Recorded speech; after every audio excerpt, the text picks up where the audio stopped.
প্রেমিকাকে হত্যার পর টুকরো টুকরো করে ফ্রিজে রাখলেন প্রেমিক। ভারতের অন্ধ্রপ্রদেশের বিশাখাপাত্তা নামে এক ভয়াবহ ও নৃশংস হত্যাকাণ্ডের ঘটনা সামনে এসেছে।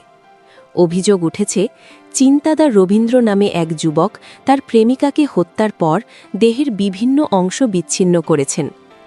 ভারতীয় সংবাদ মাধ্যম এনডিটিভির প্রতিবেদনে বলা হয়েছে, ঘটনার পর নিহত তরুণীর দেহ থেকে মাথা, হাত সহ বিভিন্ন অঙ্গ আলাদা করা হয় বলে অভিযোগ পাওয়া গেছে। ঘটনার বিস্তারিত সম্পর্কে জানা যায়, সম্প্রতি রবীন্দ্রের স্ত্রী তার বাবার বাড়ি বেড়াতে যায়। সেই সময় রবীন্দ্র তার প্রেমিকা পল্লীপাল্লী মৌনিকাকে নিজ বাড়িতে ডাকেন। তবে মৌনিকা তার বাড়িতে আসলে দুইজনের মধ্যে ঝগড়া বেঁধে যায়। এতে এক পর্যায়ে মৌনিকাকে হত্যার পর তার শরীর কয়েক টুকরো করেন রবীন্দ্র। এনডিটিভি জানিয়েছে, ৩০ বছর বয়সী রবীন্দ্র ভারতের নৌবাহিনীর একজন কর্মকর্তা। ২০২১ সালে ডেটিং অ্যাপে ৩১ বছর বয়সী মৌনিকার সঙ্গে প্রথম কথা হয় রবীন্দ্রের। এরপর বিভিন্ন জায়গায় দেখা করেন তারা। পুলিশ জানিয়েছে, তাদের মধ্যে প্রেমের সম্পর্ক হয় এবং তারা পার্ক, থিয়েটারে দেখা করতেন। কয়েক সপ্তাহ আগে রবীন্দ্রের স্ত্রী তার বাবার বাড়িতে যায়।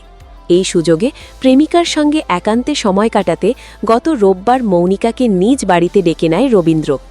তবে সেদিন সন্ধ্যার মধ্যে দুইজনের মধ্যে ঝগড়া শুরু হয়। পুলিশ বলছে, রবীন্দ্র মৌনিকাকে শ্বাসরোধে হত্যা করে। এরপর অনলাইন থেকে একটি ছুরি কিনে নেয় রবীন্দ্র। প্রাথমিক তদন্তের ভিত্তিতে প্রতিবেদনে বলা হয়েছে, ছুরি দিয়ে মৌনিকার মাথা, হাত, পা বিচ্ছিন্ন করেন রবীন্দ্র। এরপর ট্রলি ব্যাগে মৌনিকার পা ঢুকিয়ে নেয় রবীন্দ্র। এছাড়া কিছু অংশ ফ্রিজে রেখে দেয়।